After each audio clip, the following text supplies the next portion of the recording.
दुई भाइ छोरा हो, छोरी छैन। अब स्वास्नी म मात्रै जिपी छ। हजुरको नाम? देव कुमार नेम्बा।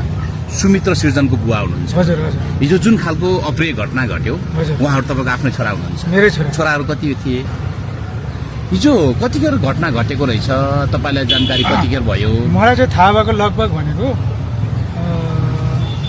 मैले 7:30 बजे लगभग आसपासमा छोरासँगको साथीलाई एउटा कल गरेको थिएँ होइन, सँगै उनीहरूको ग्रुपमा। उसले चाहिँ म आधा घन्टा भनेपछि हामी घर आउँदैछौँ, किनभने 7:30 बजी त्यो भने चाहिँ खाना पकाउनु तिमीले ढिलो गर्छ भनेर फोन गरेको थियो। त्यतिकै त तिमीहरू राति कहाँ घुम्दैछ भन्ने कुरा होइन, खाना पकाउने टाइम भइसक्यो, तिमीहरू छिडा हो भनेर चाहिँ फोन गरेको थियो। त्यो मेरो नम्बरमा सेभ छँदैछ अहिले पनि। अब यो कल डिटेलहरू सबै पुलिसै सबै पाइहाल्छ। अब फेरि मेरो त सबै नेपाल गभर्मेन्टकै सिमहरू युज गर्छु म, प्राइभेट कम्पनीको युज प्राइभेट कम्पनी बुझ्नु भयो त एनजेल युज गरेँ।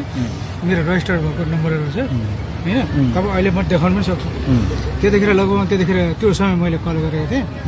अब आधा घन्टा आउँछु भनेर भनेको थिएँ। अनि पछाडि चाहिँ त्यस पछाडि पनि मैले अब यहाँ मोबाइल हेर्दा थाहा हुन्छ है। अनि पछाडिबाट एकजना उनीहरूकै साथी भनौँ न आएर अनि यस्तो घटना भयो भनेर भन्यो। अनि घर आउँदाखेरि चाहिँ उसको अब यहाँ हस्पिटल आउँदा चाहिँ उनीहरू चाहिँ हस्पिटल पुग्नुभन्दा अलरेडी डेड भएको भनेर चाहिँ डक्टरले मैले भने आँखा यसो हेर्दाखेरि हस्पिटल बिहान हस्पिटल पुग्दा अलरेडी डेड भइसकेको थियो। अलिकति सुइको पाउनु भएको थियो दिउँसोतिर?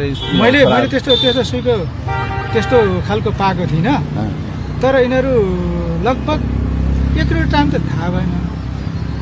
यिनीहरू गेम खेल्छ नि, गेम खेल्दाखेरि चाहिँ यो के अरे मोबाइलको गेम खेल्दाखेरि चाहिँ अलिकति छाडा शब्दहरू युज गरेर बोल्छन् रे। त म चाहिँ खेल्दिनँ। तपाईँहरू आफै सर्च गर्नु, तपाईँहरू आफै पत्रकार तपाईँले सर्च गर्दा हुन्छ। गेम खेल्दाखेरि केटाहरू चाहिँ कहीँ केटाकेटी भनौँ न उनीहरूको ग्रुप समूहमा चाहिँ अलिकति छाडा शब्दहरू पनि युज गर्छन् भनेर चाहिँ सुनेको थिएँ भनौँ न। तिनीहरूले त्यहाँ बोल्दाखेरि मैले एउटा के अरे उनीहरूको ग्रुपमा चाहिँ आउँदाखेरि 2जना साथी थियो, 4जना थियो भने भनिसकेँ। त्यो हुँदाखेरि त्यस्तो बोल्छ। त्यतिखेर चाहिँ एउटा छोरी मान्छे महिला, अब यो त थाहा हुँदैन, उसले पनि बोलेको आवाज मैले सुनेको थिएँ। त्यो घरको घटना हो त्यो घरको, त्यो लगभग 2 दिन बजेको हुनसक्छ। किनभने म अब छोरा 2टा छोरा, उसको साथी 2जना थियो होइन। अनि 2जना 4जना भयो भने 2जना छोरा, मेरो जेठो सुमित्र सिंह मेरो छोरा हो, 2जना थियो। यिनीहरू 4जना त लगभग 3-4 दिनदेखि मेरै घरमा बसिरहेको। मेरो घरै इन्भर्टरमा, मेरो झापा पनि फेरि मेरो घर। घर यहीँ छ?